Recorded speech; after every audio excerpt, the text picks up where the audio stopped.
नमस्कार दोस्तों। Daily current affair आप लोगों को एमसीक्यू के फॉर्मेट में प्रोवाइड कराई जा रही है। एटलीस्ट आपको 10 से 15 सवाल डेली आपको प्रोवाइड कराए जाएंगे जो बीपीएससी यूपीएससी के लिए काफ़ी इंपॉर्टेंट हो सकता है। तो इस सीरीज़ को आप लोग कंटिन्यू रूप से फॉलो करते रहें। पहला प्रश्न है, एक कैलेंडर वर्ष में टेस्ट, वनडे, टी20 और इंडियन प्रीमियर लीग में शतक बनाने वाले इतिहास के एकमात्र क्रिकेटर कौन बन गए हैं? अभी ये क्रिकेटर का नाम बहुत ही चर्चा में है। करेक्ट उत्तर हो जाएगा शुभमन गिल।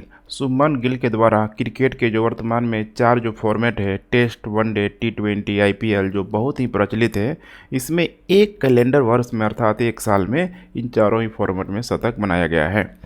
क्रिकेट से रिलेटेड कुछ और भी बातों को आप लोग देखने का प्रयास कीजिए। जैसे कि सबसे पहले पूछा जा सकता है कि पहला जो टेस्ट क्रिकेट कहाँ खेला गया था? मेलबर्न में खेला गया था 1877 ईस्वी में, ऑस्ट्रेलिया और इंग्लैंड के बीच। उसके बाद पूछा जा सकता है यहाँ पे कि वनडे क्रिकेट सबसे पहले यहाँ पे कब खेला गया था? वनडे क्रिकेट इसे भी मेलबर्न में यहाँ पे खेला गया था 1971 में, ऑस्ट्रेलिया और इंग्लैंड के बीच। पहला पूछा जा सकता है कि एक दिवसीय मैचों का यहाँ पे पहला जो विश्व कप, वर्ल्ड कप यहाँ पे कहाँ खेला गया था? वर्ल्ड कप कहाँ खेला गया था? लंदन में यह खेला गया था 1975 ईस्वी में।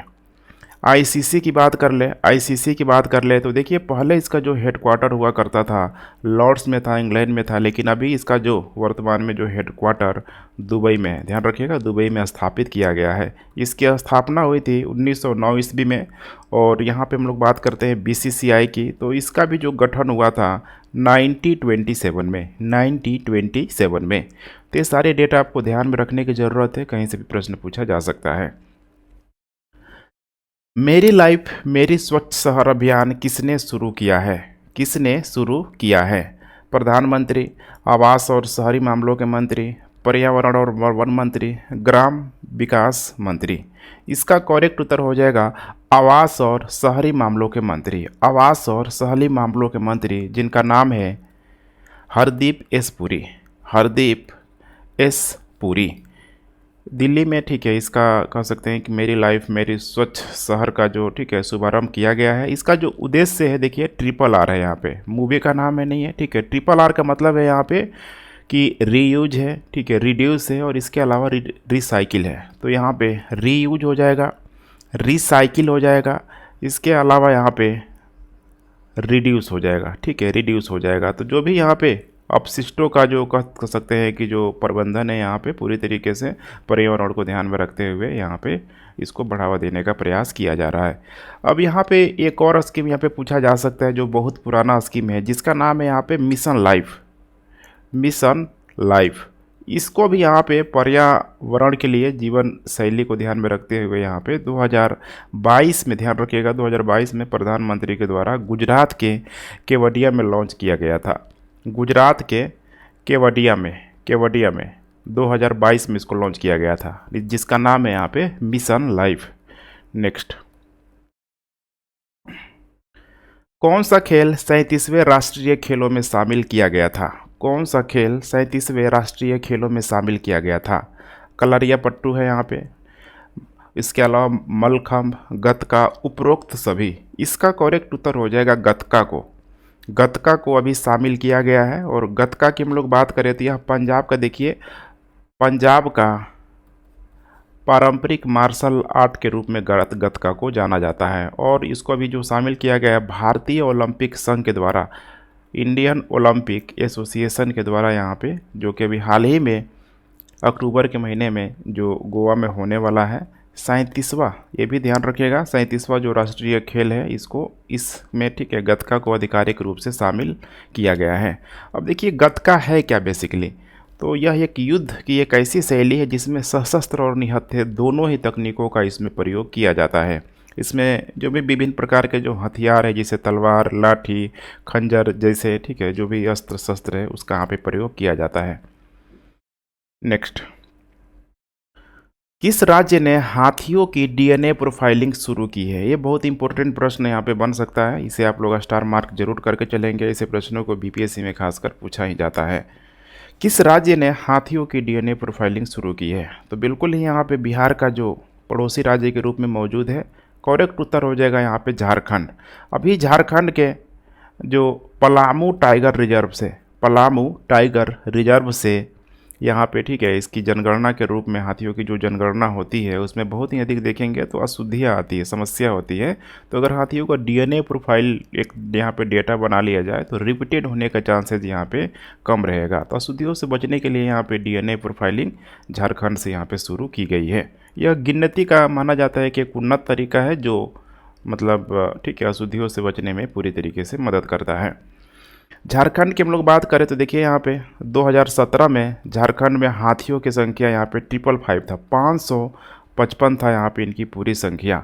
और हाथियों की जनगणना की बात करें, सेंसस की बात करें, तो इनका देखिए जो जनगणना होता है प्रत्येक 5 साल में, इसे आपको ध्यान रखना है, पूछा जा सकता है प्रत्येक 5 साल में।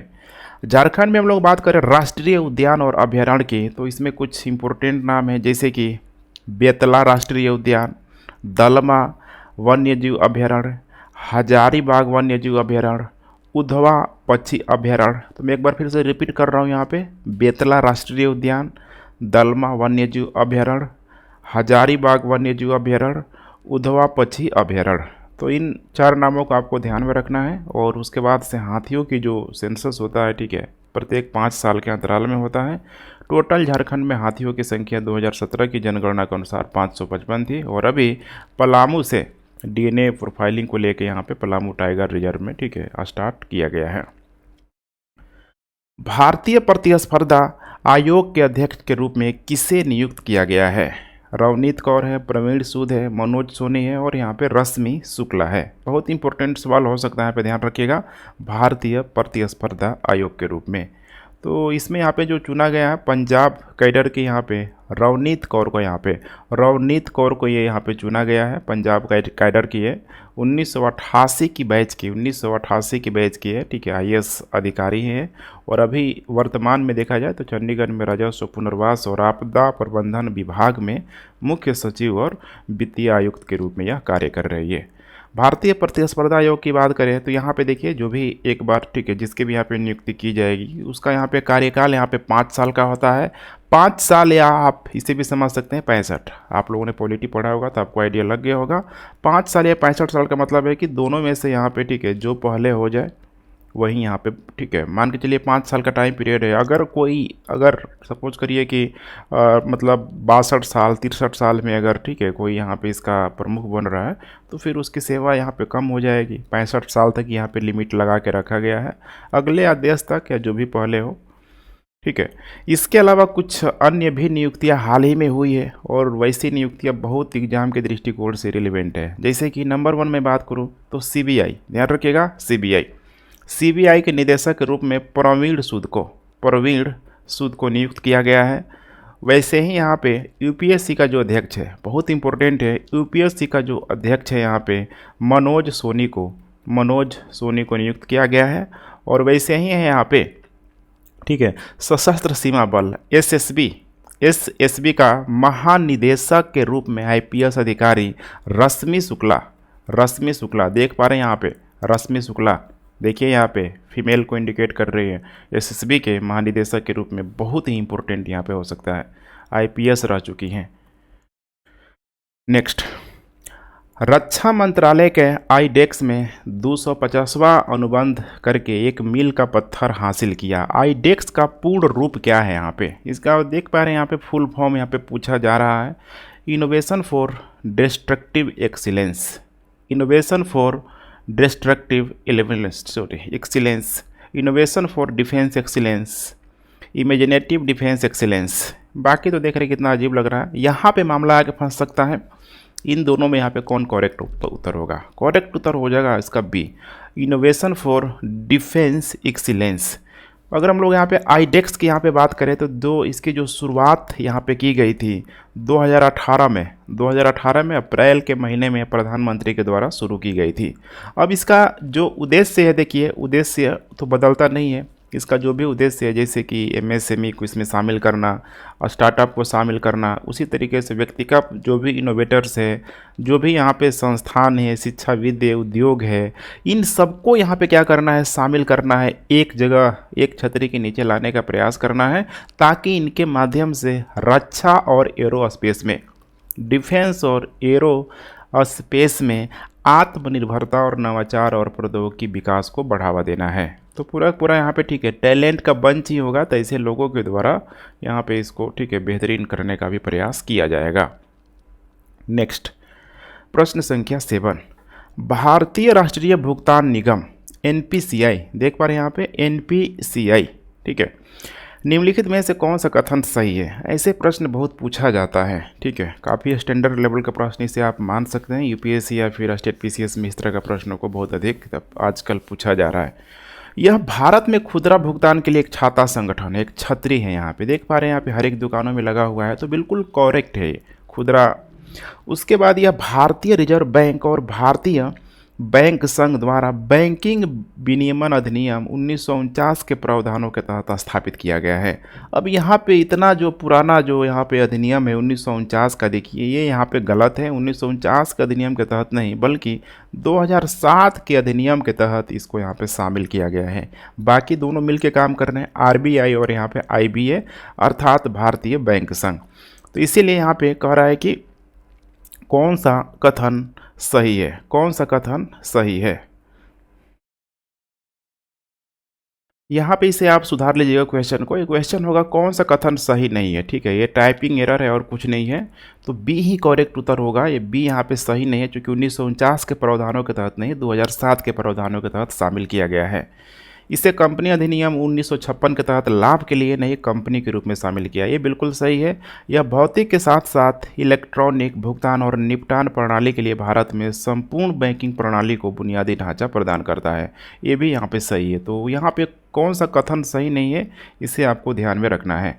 अगर हम लोग यहाँ पे NPCI की बात करें, हम लोग NPCI नेशनल पेमेंट, ठीक है, जो कॉरपोरेशन है यहाँ पे ऑफ इंडिया की यहाँ पे बात करें, तो देखिए अभी इसके द्वारा कुछ इंपॉर्टेंट चीज़ों को यहाँ पे लॉन्च किया गया है। जैसे कि नंबर 1 आप लोग पता होगा रुपे कार्ड। अभी रुपे कार्ड को पूरी तरीके से वीज़ा और मास्टर कैटेगरी की तरह, ठीक है, मतलब इसे बढ़ाने की कोशिश किया जा रहा है। तो रुपे कार्ड एक घरेलू ब्रांड के रूप में, ठीक है, बढ़ाया जा रहा है। इसके अलावा यहाँ पे UPI हो गया। UPI का सीधा सा मतलब है यहाँ पे कि एक रियल टाइम भुगतान प्रणाली, इंस्टेंट आप लोग पेमेंट करते हैं और ठीक है दुकानदारों के या फिर कस्टमरों के अकाउंट में चला जाता है।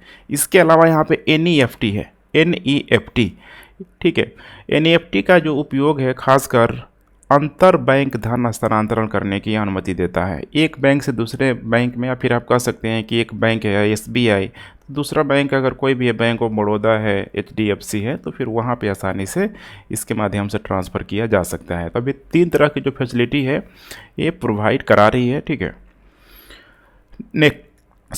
नेक्स्ट, किस बैंक ने मई 2023 में अपने प्लेटफॉर्म पर इलेक्ट्रॉनिक बैंक गारंटी लॉन्च की है? इलेक्ट्रॉनिक बैंक गारंटी लॉन्च की है। बैंक ऑफ बड़ौदा है, HDFC बैंक है, ICICI बैंक, SBI बैंक। इसका करेक्ट उत्तर हो जाएगा बैंक ऑफ बड़ौदा के द्वारा। बैंक ऑफ बड़ौदा के द्वारा अभी, ठीक है, जो यहाँ पे लॉन्च किया गया है। किसके साथ? तो NECL के साथ, NES, ठीक है, CL नहीं होता है, ठीक है, SL होता है, जिसका नाम है national e governance services limited. इसके माध्यम से एक साझेदारी में इलेक्ट्रॉनिक बैंक गारंटी प्रणाली शुरू करने की घोषणा की गई है। और देखिए इसका जो उद्देश्य है, इसका उद्देश्य है जैसे कि पेपर आधारित प्रक्रिया को, ठीक है, पूरी तरीके से उसके तुलना में देखा जाए तो यह क्या होगा, तेज होगा, यहाँ पे इलेक्ट्रॉनिक यहाँ पे तेज होगा। इसके अलावा गारंटी की पेशकश में भी यहाँ पे तेज़ी से यह कार्य करेगा ही करेगा। बैंक ऑफ बड़ौदा की बात करें तो इसका जो मुख्यालय है यहाँ पे अलकापुरी बड़ोदरा में, इसका जो हेडक्वार्टर है, हेडक्वार्टर अलकापुरी बड़ोदरा में। इसके जो संस्थापक हैं, संस्थापक सयाजीराव गायकवाड़ थर्ड से आप लोग पता लग जाएगा, पूरा नाम है सयाजीराव। इसकी जो स्थापना हुई थी 20 जुलाई 1908 को बड़ोदरा में हुई थी, यहाँ पे देख पा रहे हैं। और टैग लाइन है यहाँ पे भारत का अंतर्राष्ट्रीय बैंक। ये टैग लाइन बहुत इंपॉर्टेंट हो जाता है, इस तरीके का सवाल भी पूछा जाता है। भारत का अंतर्राष्ट्रीय बैंक। नेक्स्ट, हाल ही में समाचारों में देखा गया देशभक्ति प्रणाली निम्नलिखित में से किससे संबंधित है? देशभक्ति प्रणाली का मतलब यहाँ पे पेट्रियट सिस्टम। यूक्रेन में एक भाड़े का समूह रूस के खिलाफ लड़ रहा है, गलत है। इजरायली में अनिवार्य सैन्य सेवा, ये भी गलत है। यूरोपीय संघ द्वारा परिकल्पित सामरिक स्वायत्तता की अवधारणा, ये भी गलत है।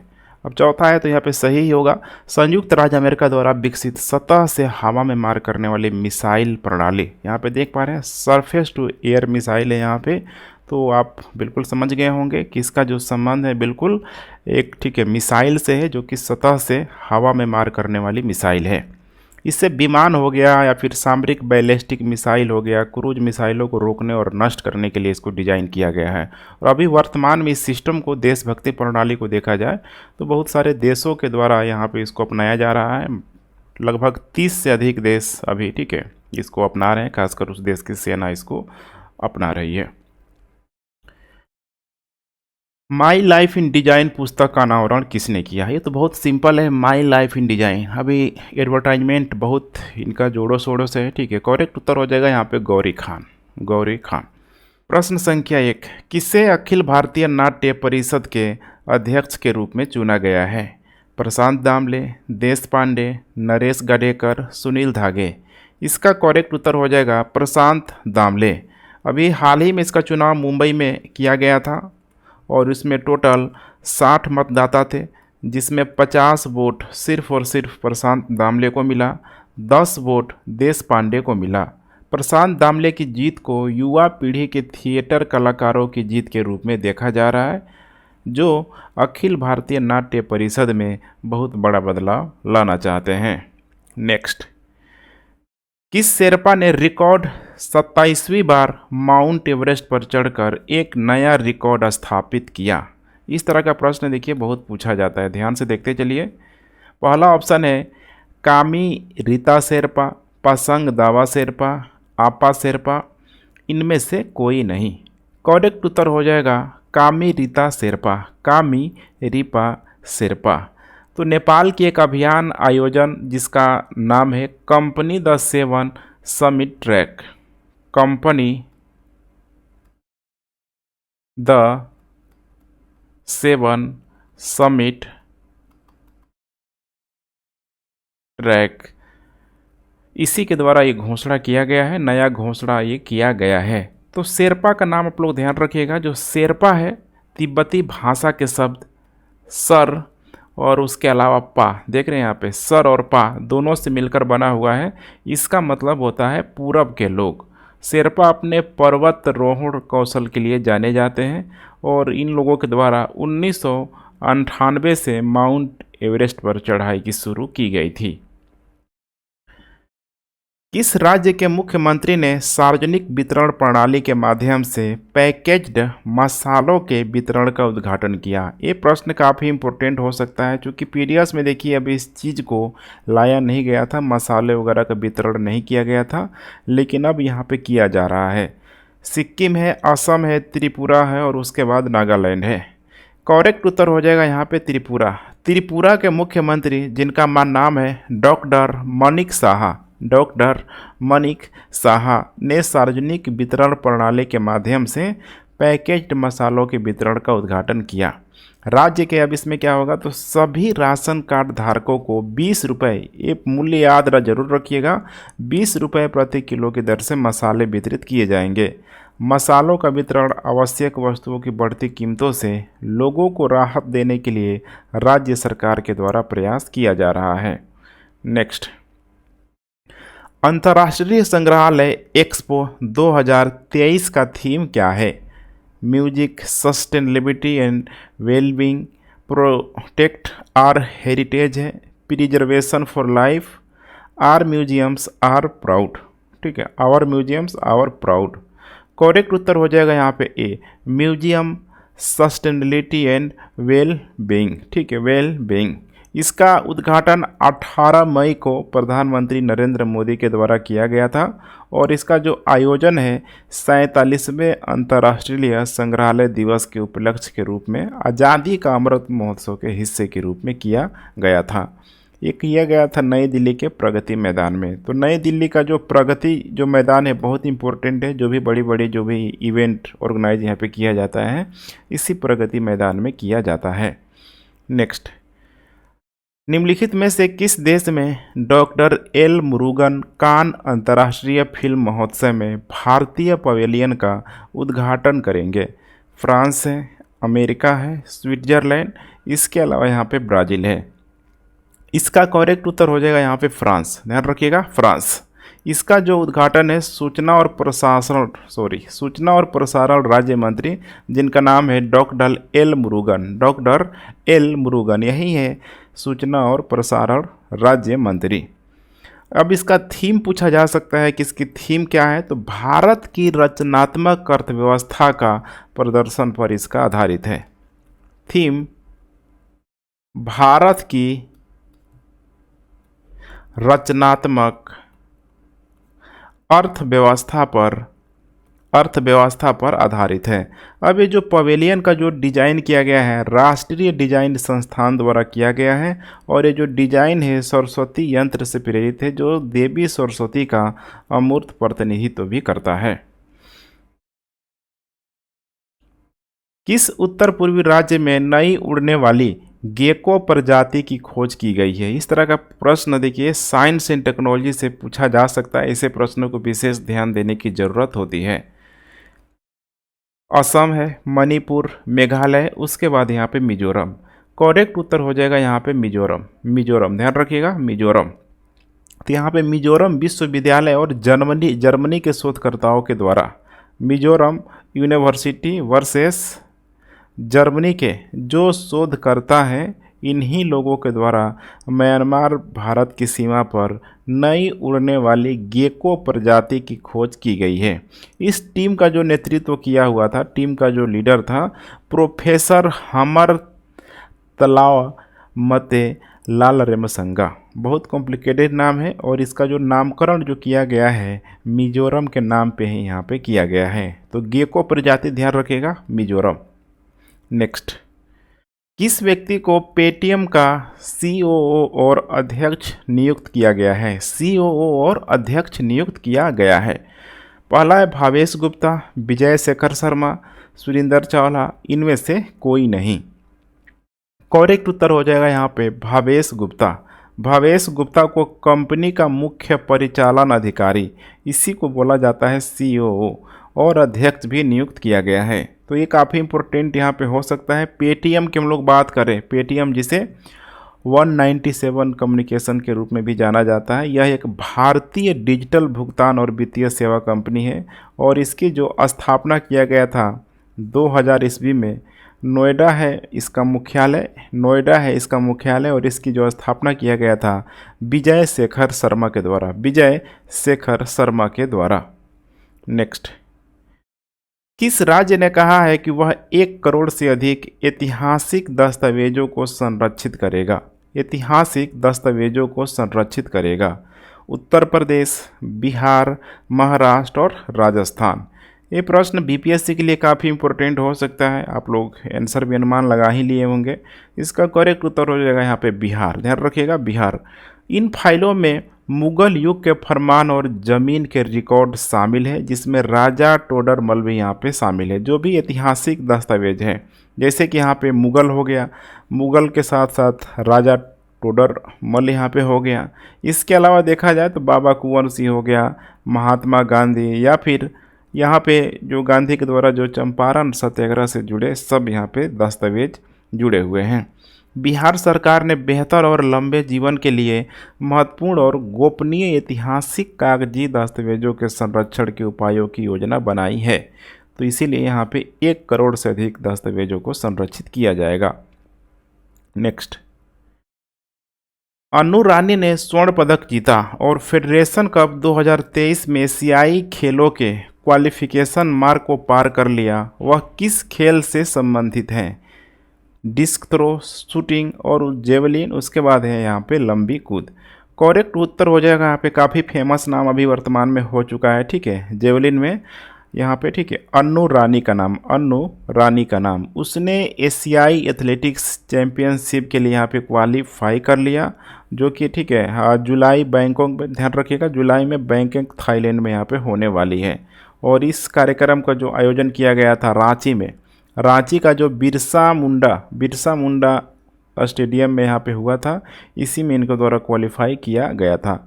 इसने फेडरेशन कप, ध्यान रखिएगा, इसने फेडरेशन कप 2023 के एथलीट इवेंट में स्वर्ण पदक भी जीता हुआ है। नेक्स्ट, समुद्री तितलियाँ छोटे जीव हैं जो समुद्री पारिस्थितिक तंत्र में बड़ी भूमिका निभाते हैं और निम्नलिखित में से किस उप समूह से संबंधित हैं? पहला है यहाँ पे निस्यंदक भोजी, निडारिया, पेलेजिक जंतु, उसके बाद यहाँ पे है मत्स्य, उसके बाद है यहाँ पे मत्स्य। देखिए इसका करेक्ट उत्तर हो जाएगा यहाँ पे सी, पेलेजिक जंतु। तो यहाँ पे, ठीक है, समुद्री तितली एक बिल्कुल पेलेजिक जंतु के रूप में मौजूद है, जिसका अर्थ होता है यह सबसे खुले पानी में रहती है, शायद ही कभी किनारे या समुद्र तल के आसपास, ठीक है, आती है और विशेष रूप से समुद्र जल में पाई जाती है। समुद्री तितलियों की बात करें हम लोग, यह तो घोंघा का उपसमूह है, घोंघा आप लोग देखे होंगे बड़ा बड़ा, उसी का यह उप समूह है, जो छोटे जीव है जो समुद्री पारिस्थितिक तंत्र में महत्वपूर्ण भूमिका निभाते हैं। हालांकि उनमें से सबसे छोटी प्रजातियां जो दक्षिणी महासागर में पाई जाती है, इसको दिया जा सकता है, दक्षिणी महासागर में पाई जाती है, जलवायु परिवर्तन के प्रति बेहद संवेदनशील है और वैश्विक तापमान के कारण उनकी यहाँ पर आबादी कम हो रही है। निम्नलिखित में से किस स्थान पर उत्तर प्रदेश अपना पहला एरोमा पार्क स्थापित करेगा? अलीगढ़, कन्नौज, मिर्ज़ापुर, कानपुर। इसका करेक्ट उत्तर हो जाएगा यहाँ पे कानपुर। इसको यहाँ पे बनाएगी तमिल की कंपनी एक टेमो हाउस के द्वारा इसका निर्माण किया जाएगा। यहाँ पे इस पार्क को बनाने का दो कारण है। पहला कारण तो यह है यहाँ पे कि जो भी एसेंशियल ऑयल यहाँ पे आसानी से मिल जाएगी, परफ्यूम से इसका संबंध है, एसेंशियल ऑयल आसानी से मिल जाएगी, और दूसरा यहाँ पे खुशबू भी आसानी से मिल जाएगी और यहाँ पर बने उत्पादों को विदेशों में भी आसानी से यहाँ पे, ठीक है, पूरी तरीके से निर्यात किया जा सकता है, एक्सपोर्ट किया जा सकता है। अब इससे क्या होगा, तो परफ्यूम के क्षेत्र में, जैसे कि अभी भारत की जो डिपेंडेंसी है खासकर चीन, बेल्जियम और अन्य देशों पर निर्भरता यहाँ पे ख़त्म होगी। अब जो भी यहाँ पे देखेंगे कांच वगैरह जो भी यहाँ पे तैयार होती है कन्नौज में, अब उन कांच में विदेशों का इत्र भरा नहीं होगा, बल्कि यहाँ पे ज़्यादातर, ठीक है, जो भारत से बनेगा वही इत्र उसमें भरा जाएगा। उत्तर प्रदेश में निम्नलिखित में से किस जिले में नाथ कॉरिडोर बनाया जाएगा? काफ़ी इंपॉर्टेंट प्रश्न हो सकता है। बरेली है, लखनऊ है, आगरा है, कानपुर है। इसका करेक्ट उत्तर हो जाएगा यहाँ पे बरेली शहर के 7 पौराणिक जो भी नाथ मंदिर यहाँ को, ठीक है, मैंने इसको यहाँ पे पूरी तरीके से यहाँ पे जोड़ा जाएगा, उसके लिए यहाँ पे कॉरिडोर बनाया जा रहा है। तो यहाँ पे मैं मेंशन कर दे रहा हूँ यहाँ पे नाथ कॉरिडोर, ठीक है, नाथ कॉरिडोर। इसमें जो भी मंदिर शामिल है, जैसे कि अलखनाथ मंदिर, दूसरा हो जाएगा यहाँ पे मधीनाथ, तीसरा हो जाएगा तपेश्वर नाथ, चौथा हो जाएगा धोपेश्वर नाथ, पांचवा हो जाएगा पशुपतिनाथ, छठा हो जाएगा वनखंडी।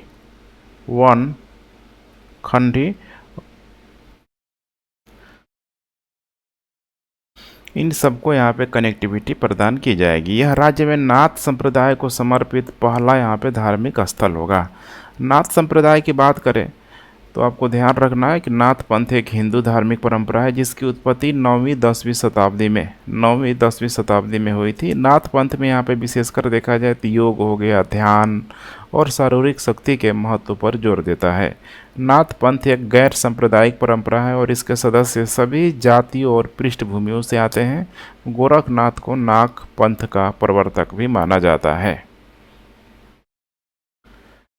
एथलीट ज्योति याराजी ने फेडरेशन कप में महिलाओं की 100 मीटर बाधा दौड़ में स्वर्ण पदक जीता। उसने कितने सेकेंड में पोडियम पर शीर्ष स्थान हासिल कर लिया? यहाँ पे है 12.86, 12.87, 88 है, यहाँ पे 89 है। करेक्ट उत्तर हो जाएगा यहाँ पे ज्योति ने 12.89 12.89 सेकेंड एकदम रिकॉर्ड समय के साथ पोडियम में शीर्ष स्थान हासिल किया। रांची के देखिए ये बिरसा मुंडा स्टेडियम में हो रहा है फेडरेशन कप एथलेटिक्स इवेंट में एथलीट ज्योति एरारजी ने महिलाओं की 100 मीटर बाधा दौड़ में स्वर्ण पदक जीत लिया है। वह आंध्र प्रदेश की 22 साल की एथलीट है, ध्यान रखिएगा, वह आंध्र प्रदेश की 22 साल की एथलीट है। निम्नलिखित में से किस व्यक्ति ने नए केंद्रीय कानून मंत्री के रूप में किरेन रिजिजू का स्थान ले लिया है? किरेन रिजिजू का स्थान ले लिया है। अर्जुन राम मेघवाल, अनुराग ठाकुर, रवि शंकर प्रसाद, स्मृति ईरानी।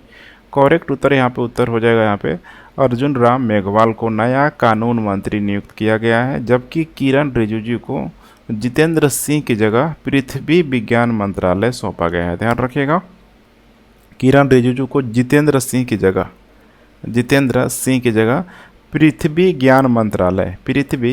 ज्ञान मंत्रालय, उसी को पृथ्वी विज्ञान मंत्रालय भी बोला जाता है, ठीक है, पृथ्वी विज्ञान मंत्रालय यहाँ पे सौंपा गया है। राष्ट्रपति द्रौपदी मुर्मू प्रधानमंत्री नरेंद्र मोदी की सलाह के अनुसार केंद्रीय मंत्रिपरिषद में मंत्रियों के बीच फिर से विभागों का आवंटन किया गया है। साउथ एशियन युवा टेबल टेनिस चैंपियनशिप 2023 हाल ही में संपन्न हुई। यह निम्नलिखित में से किस स्थान पर आयोजित किया गया था?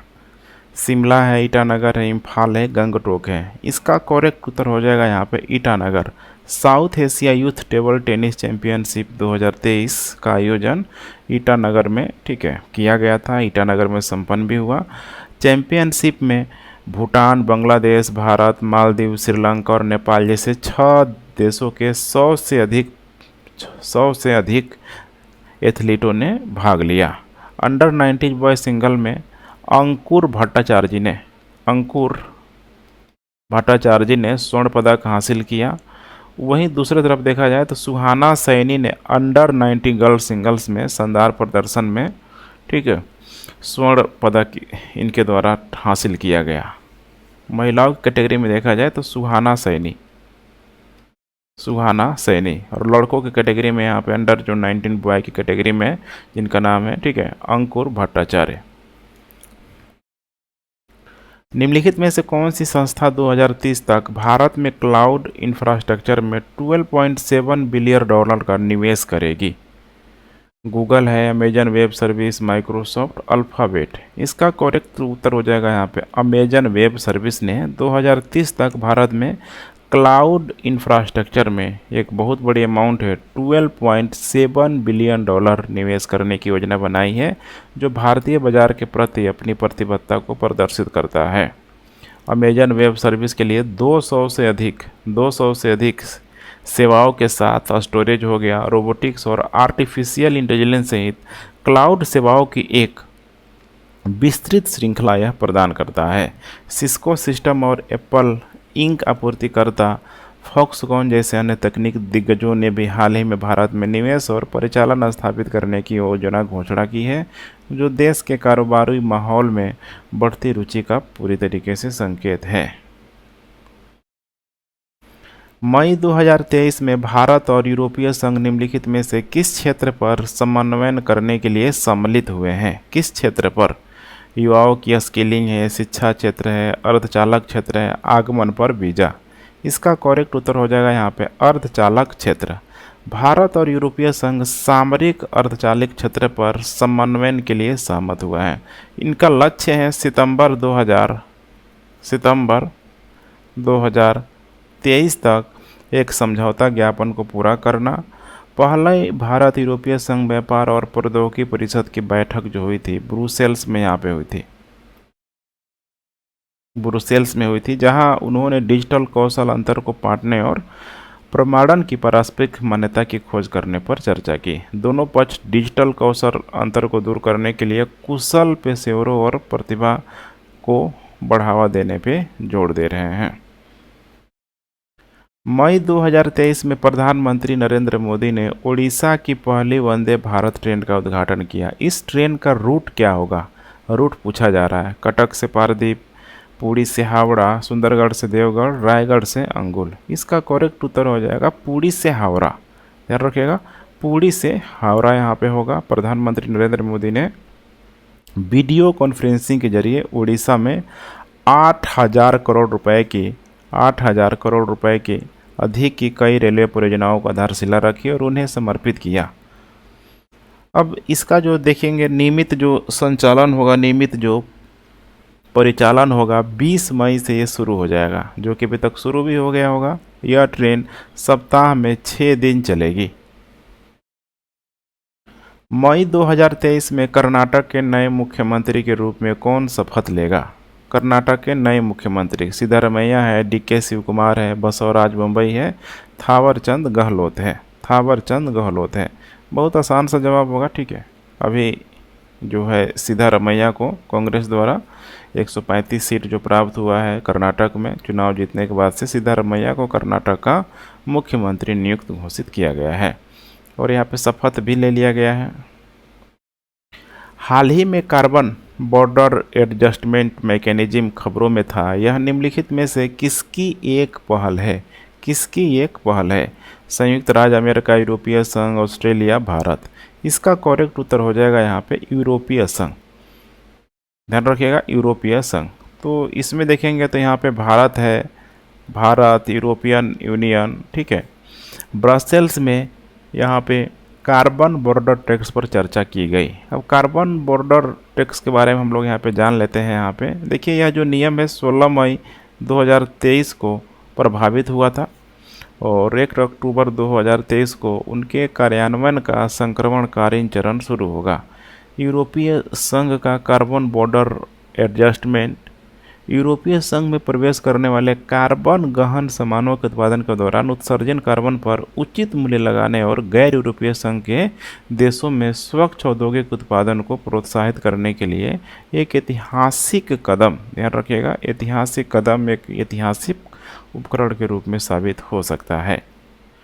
मई 2023 में भारतीय नौसेना की छठी और अंतिम कलवरी श्रेणी की पनडुब्बी वाघसीर का समुद्री परीक्षण शुरू हुआ। यह किसके द्वारा बनवाया गया है? Mazagon dock ship builders limited, garden reach ship builders and engineers limited, Cochin shipyard limited, Larsen and Toubro. इसका करेक्ट उत्तर हो जाएगा Mazagon dock ship builders limited. भारतीय नौसेना की छठी और अंतिम कलवरी श्रेणी की पनडुब्बी वाघसीर ने अपनी समुद्री परीक्षण शुरू कर दिया है। वाघसीर इन परीक्षणों को पूरा करने के बाद 2024 की शुरुआत में भारतीय नौसेना को डिलीवरी कर दी जाएगी। वाघसीर की सबसे बड़ी खासियत है कि यह एक डीजल इलेक्ट्रिक अटैक पनडुब्बी है। यह कलवरी श्रेणी की छठी और अंतिम पनडुब्बी है। इसे 20 अप्रैल 2022 को लॉन्च किया गया था। विंग्स इंडिया 2024 निम्नलिखित में से किस हवाई अड्डे पर 18 से 21 जनवरी 2024 तक आयोजित किया जाएगा? हैदराबाद में बेगमपेट हवाई अड्डा, दिल्ली में इंदिरा गांधी अंतर्राष्ट्रीय हवाई अड्डा, मुंबई में छत्रपति शिवाजी महाराज अंतर्राष्ट्रीय हवाई अड्डा, बेंगलुरु में केम्पेगौड़ा अंतर्राष्ट्रीय हवाई अड्डा। इसका करेक्ट उत्तर हो जाएगा हैदराबाद में बेगमपेट हवाई अड्डा। हैदराबाद में बेगमपेट हवाई अड्डा। विंग्स इंडिया 2024 के ठीक है, हैदराबाद के बेगमपेट हवाई अड्डे पर 18 से 21 जनवरी 2024 तक आयोजित किया जाएगा। यह नागरिक उड्डयन पर एशिया की सबसे बड़ी घटना है। नागरिक उड्डयन मंत्री ज्योतिराव सिंधिया ने कहा है कि सरकार देश के तेजी से बढ़ते विमानन बाजार के लिए क्षमता निर्माण पर विशेष ध्यान दे रही है। मंत्री ने कहा है कि 2014 में घरेलू यात्रियों की संख्या 60 मिलियन थी और 2019 में यह बढ़कर 144 मिलियन हो गई है। उन्होंने कहा कि कोविड के बाद विमानन क्षेत्र की रिकवरी भी आकार की है। ध्यान रखिएगा, भी आकार पहले गिरा है, उसके बाद फिर से तेजी से बढ़ा है। निम्नलिखित में से किस राज्य ने प्रधानमंत्री मोदी तीसरे खेलो इंडिया विश्वविद्यालय खेलों का उद्घाटन करेंगे? मध्य प्रदेश, महाराष्ट्र, उत्तर प्रदेश, कर्नाटक। इसका करेक्ट उत्तर हो जाएगा यहाँ पे उत्तर प्रदेश। यूपी में तीसरे खेलो इंडिया यूनिवर्सिटी गेम का उद्घाटन प्रधानमंत्री मोदी के द्वारा किया जाएगा। 25 मई को लखनऊ के बाबू बनारसी दास विश्वविद्यालय में आयोजित किया जाएगा। नाम क्या है? बाबू बनारसी दास विश्वविद्यालय में आयोजित किया जाएगा। खेलो इंडिया यूनिवर्सिटी गेम्स का तीसरा संस्करण 23 मई से 3 जून तक होगा। खेलो इंडिया हर दिल में देश शीर्षक वाला जो गाना है बहुत फेमस चलता है, उसके प्रसिद्ध जो गायक हैं पलाश सेन के द्वारा इस गाने को रचित किया गया है। गुवाहाटी में कितने धार्मिक स्थलों को जल मार्ग से जोड़ा जाएगा? 5 है, 6 है, 7 है, 8 है। इसका करेक्ट उत्तर हो जाएगा यहाँ पे 7। गुवाहाटी में 7 धार्मिक स्थलों को जल मार्ग से जोड़ा जाएगा। यह सागर माला परियोजना गुवाहाटी में स्थित, यहाँ पे हो जाएगा कामाख्या, पांडुनाथ, अस्वलांता, डोल गोविंदा, उमानंद, चकेश्वर और 17 ठीक है। पूरा नाम है अवनियति 17 नाम के 7 ऐतिहासिक मंदिरों को ये पूरी तरीके से कनेक्ट करेगा। सर्किट यहाँ पे देखा जाए तो हनुमान घाट उजान बाजार से निकलेगा और जल मार्ग के माध्यम से उपरोक्त सभी मंदिरों को कवर करके अपनी यात्रा को पूरा करेगा। इसके तहत, इस परियोजना के तहत यहाँ पे 40 से 45 करोड़ रुपए सूर्याजान में शुरुआती जो लागत है उस लागत के माध्यम से इसको विकसित किया जा रहा है। वित्तीय वर्ष 2022-23 में रक्षा उत्पादन का मूल्य क्या है? 1 लाख करोड़, 2 लाख करोड़, 3 लाख करोड़, 4 लाख करोड़। इसका करेक्ट उत्तर हो जाएगा यहाँ पे 1 लाख करोड़। रक्षा मंत्रालय ने कहा है कि वित्त वर्ष 2022-23 में रक्षा उत्पादन का मूल्य पहली बार 1 लाख करोड़ रुपए के पार आंका गया है। पहली बार भारत के रक्षा उत्पादन का मूल्य वित्तीय वर्ष 2022-23 में 1 लाख करोड़ रुपए का जो आंकड़ा है पार कर गया है। अब यही है कि देखिए, भारत वैश्विक स्तर पर हथियारों के सबसे बड़े आयातकों में से एक माना जाता है। अनुमान के अनुसार भारतीय सशस्त्र बलों को अगले 5 वर्षों में पूंजीगत खरीद में लगभग 130 बिलियन अमेरिकी डॉलर खर्च करने का ठीक है अनुमान है। अब सरकार इसी को देख रही है कि इतना अधिक मात्रा में खर्च होगा तो क्यों ना यहाँ पे जो आयात है उसको कम किया जाए, आत्मनिर्भरता को बढ़ाया जाए और उसने घरेलू रक्षा निर्माण को समर्थन देने का भी फैसला किया है। निम्नलिखित में से कौन सी एयरलाइन सस्टेनेबल एविएशन फ्यूल का उपयोग करके पहली व्यावसायिक यात्री उड़ान बन गई है? Spice jet, Indigo, air India, Vistara. इसका करेक्ट उत्तर हो जाएगा यहाँ पे एयर एशिया इंडिया। टाटा की एयर एशिया भारत निर्मित टिकाऊ ईंधन पर देश की पहली व्यावसायिक उड़ान की सफलतापूर्वक संचालन करती है। एयर इंडिया की कम लागत वाली सहायक कंपनी ने स्वदेशी रूप से उत्पादित टिकाऊ विमानन ईंधन मिश्रण का उपयोग करके पुणे मुंबई सेक्टरों पर उड़ान का सफलतापूर्वक संचालन किया हुआ है। निम्नलिखित में से किस देश में G7 शिखर सम्मेलन आयोजित किया गया? जापान है, कनाडा है, फ्रांस है, जर्मनी है। इसका करेक्ट उत्तर हो जाएगा यहाँ पे जापान। ध्यान रखिएगा जापान, ठीक है। जापानी प्रधानमंत्री फूमियो